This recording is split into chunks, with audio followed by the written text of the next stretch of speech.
Hi folks, and welcome to A&P with Dr. O.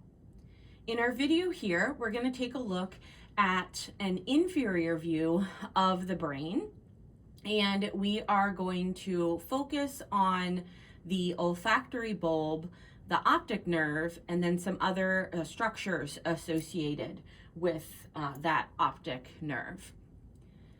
So if we start, we have the olfactory bulb.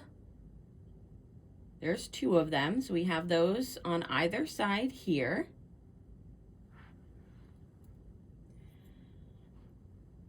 And then if we work our way down, next we come to the optic nerves.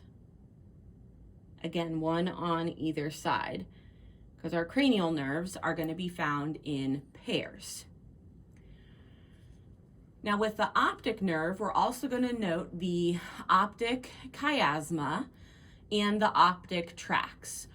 What happens is the optic nerves, they are going to join and kind of form an X. So the optic nerves come down, and then in the center of the X here, we have the optic chiasma. And then coming down from the center of the X, the bottom portion of the X on either side here, those are going to be the optic tracts.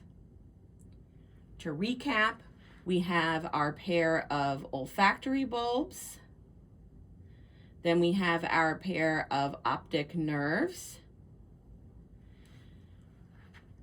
They join to form the optic chiasma. And then from there, we get the optic tracts.